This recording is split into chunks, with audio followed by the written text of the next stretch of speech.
Bonjour, nous sommes aujourd'hui avec Gabriel Belloc. Bonjour. Bonjour. Alors, Gabriel Belloc est conseiller départemental de l'agglomération de Dax et Oui. copilote d'un projet très intéressant et qui est le premier en France sur la construction d'un village Alzheimer. Alors, qu'est-ce qui vous a apporté cette idée de créer un village Alzheimer? Alors, cette idée d'une alternative au traditionnel établissement pour personnes âgées dépendantes qui accueille des unités Alzheimer, cette idée nouvelle est née dans les pays scandinaves et c'est l'ancien président, le regretté président Henri Emmanuelli, qui en 2013, après avoir lu un article dans Le Monde consacré à un village Alzheimer à West, aux Pays-Bas, avait eu l'idée et a pris l'initiative de lancer une opération similaire, en tout cas présentant des similitudes, sur le département des Landes. Et après un certain nombre d'étapes, le choix s'est porté sur la ville de Dax, qui disposait des terrains suffisants et également d'un environnement santé suffisant pour permettre la réalisation de cette structure qui aura l'aspect d'un village landais traditionnel et qui permettra d'accueillir les personnes atteintes d'Alzheimer dans un environnement très différent, totalement différent même de celui d'un EHPAD. Alors, c'est un village qui va fonctionner comment en fait? Alors, le village tel qu'il est conçu comprendra plusieurs maisonnées de chacune 8 habitations et au total, il accueillera 120 résidents. Sur ces 120 résidents, on réservera 10% des places pour des personnes âgées de moins de 60 ans, lesquelles peuvent être parfois atteintes de la maladie d'Alzheimer et qui trouveront donc un lieu d'accueil adapté. Nous réserverons également 10 places pour un accueil de jour. La particularité du village sera qu'il sera encadré par des personnels soignants, bien entendu, 120 résidents, 120 soignants, ces soignants étant des médecins, des infirmières, des kinésithérapeutes, mais il y aura aussi, et c'est peut-être la particularité de ce projet, il y aura également 120 bénévoles dont on a déjà commencé le recensement, le recrutement, et les 120 bénévoles seront aux côtés des soignants pour leur apporter des activités de loisirs, des activités qui leur permettront de se réaliser et en tout cas d'avoir des activités qui puissent être stimulantes sur le plan cognitif et les aideront dans leur vie quotidienne. Les 120 soignants, bien entendu, auront un rôle majeur, mais la volonté générale exprimée par les porteurs de ce projet est d'éviter de donner une image trop médicalisée pour ne pas stigmatiser l'accueil.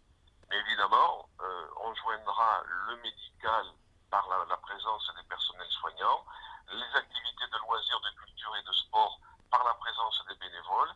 Et évidemment, les résidents trouveront un environnement architectural adapté à travers dans le village des places, des placettes, des commerces, bars, restaurants, épiceries, des équipements, un centre culturel, une médiathèque, des jardins potagers, une mini-ferme, des services aussi, comme le coiffeur par exemple. Et à l'intérieur de ce village, les résidents bénéficieront d'une grande liberté de mouvement.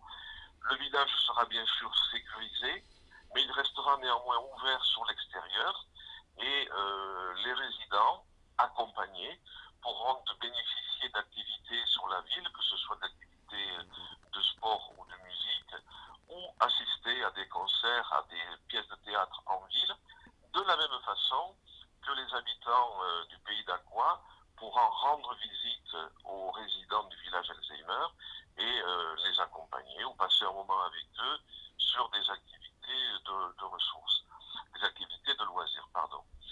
La dernière particularité, et c'est peut-être la plus importante pour nous, c'est que ce village sera un village centré sur la personne et avec des approches qui seront non médicamenteuses, en tout cas le moins médicamenteuses possible, pour permettre de préserver au mieux les capacités cognitives et les pratiques des résidents.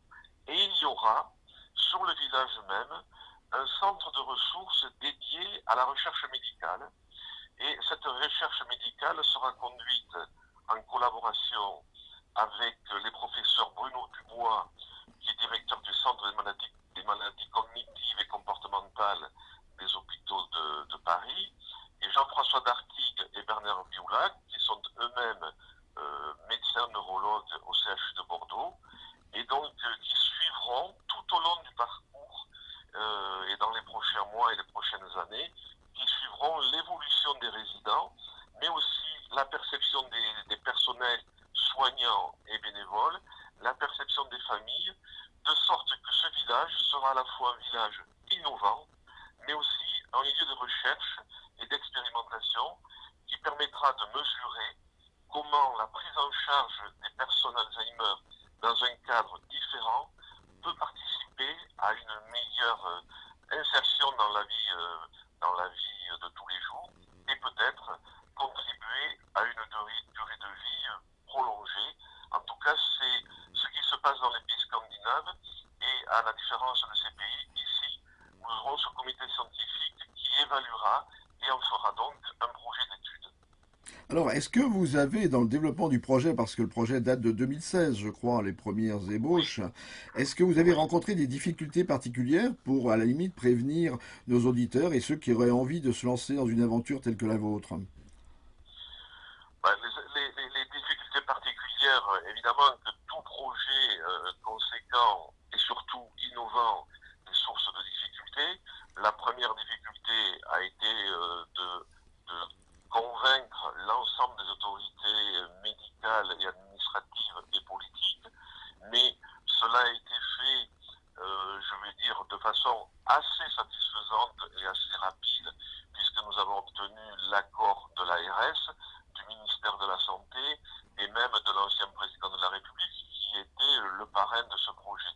Donc nous avons eu l'accord de principe de l'ensemble des autorités médicales, politiques et administratives qui ont trouvé là qu'il y avait une initiative intéressante pour tenter d'apporter une réponse différente à ce trouble ou à cette maladie qui malheureusement aujourd'hui a pris des proportions énormes dans le pays, puisque on sait qu'il y aura sans doute toujours plus de malades Alzheimer dans la tranche des personnes âgées. Oui, La malheureusement, seconde on annonce 1 million de oui, personnes en France dans les années à venir. exact, exact. Alors, Alors la seconde difficulté, elle est beaucoup plus matérielle. Elle a été de trouver le montage financier pour assurer le financement de l'investissement. En l'occurrence, le projet d'investissement de ce village Alzheimer est de l'ordre de 26 millions d'euros. Et il a fallu faire un tour de table dans lequel ont participé la chambre, la caisse de dépôt et consignation, l'ARS et le département des Landes pour moitié qui, à travers un emprunt, participera au financement, ainsi que différents organismes ou associations ou mutuelles qui ont bien voulu apporter au pot commun pour atteindre ce budget d'investissement de 26 millions. S'agissant du projet de fonctionnement, aujourd'hui il est estimé à environ 7 millions d'euros. Il sera donc assuré essentiellement par l'apport de l'ARS, comme cela est le cas pour tout ce qui est établissement accueillant des personnels soignants. d'accord. Alors Donc aujourd'hui, l'ouverture du oui. centre se fait c'est prévu quand l'ouverture de ce village? Alors, jusqu'à présent, nous avons donc réalisé toutes les étapes administratives, les étapes liées au terrain. Il a fallu bien sûr passer par les inévitables enquêtes publiques, les fouilles archéologiques et j'en passe. La première pierre sera posée au mois d'avril prochain et le village devrait ouvrir au second semestre 2019. Autrement dit, nous nous donnons environ 15 mois pour construire le bâtiment. Cette période nous permet de procéder au recrutement du directeur qui va être fait dans les prochaines semaines et ensuite le recrutement des personnels soignants, je vous l'ai dit, 120, les personnes bénévoles, 120, et de mettre en place pour là, qu'ils soient soignants ou qu'ils soient bénévoles, de mettre en place le projet et également assurer une formation spécifique dans la mesure où évidemment l'accompagnement des personnes Alzheimer nécessite des qualités particulières pour bien comprendre la nature de la maladie et avoir les comportements et l'entourage adapté aux troubles qui peuvent parfois se manifester. Eh ben, nous allons vous donner rendez-vous dans la deuxième semestre 2019, alors pour venir voir sur place comment fonctionne. Alors, question un peu provocatrice, mais la proximité de Dax me l'a fait donner, me l'a fait présenter. À savoir, est-ce que les boues thermales feront partie du protocole de soins? Alors, vous le savez, les boues thermales font des miracles puisqu'elles soignent ici sur l'agglomération d'Aquoise plus de 60 000 personnes. Mais évidemment, les boues thermales ont un effet majeur sur les rhumatismes en particulier. Sur la maladie d'Alzheimer, je ne peux pas vous assurer qu'elles aient les mêmes qualités, mais on peut imaginer que des personnes Alzheimer puissent avoir besoin de soins thermaux. Et évidemment, si cela était le cas, nous avons tous les établissements et toutes les matières, tous les produits pour également assurer ce bien-être. Il y a les établissements thermaux, mais nous avons aussi la chance d'avoir sur Dax une école de formation d'infirmières ou d'infirmiers, une école de formation au métier de kinésithérapie, et évidemment, on peut imaginer que ces personnes-là, ces étudiants-là, trouveront également des lieux de stage appliqués sur le village Alzheimer et qu'ils contribueront aussi au meilleur accueil possible des personnes qui seront accueillies. Mais vous voyez, c'est un ensemble, les personnels soignants, les bénévoles, un aménagement de village bien adapté, des activités de loisirs, de culture et de sport. Et c'est cet ensemble-là qui sera donc étudié dans le cadre de cette recherche conduite par les médecins, les professeurs dont je vous ai parlé, le professeur Dubois, le professeur Dartic, le professeur Doulac en particulier, qui eux-mêmes conduiront leur enquête et leur travail de recherche. Eh ben, je crois qu'on va vous remercier, Gabriel Belloc, et vous féliciter pour cette initiative, hein. Comme quoi, il fait bon lire la presse, la presse scandinave, ou regarder les expériences qui se passent un peu autour de nous, et ça peut nous donner des idées. Eh bien, Oui, absolument. bravo pour ce Merci, premier. merci de vos compliments.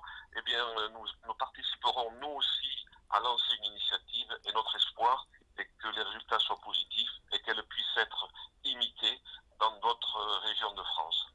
Merci beaucoup. Eh bien, écoutez, je vous souhaite une bonne journée et à bientôt. Merci Merci. beaucoup. Au Au revoir. revoir.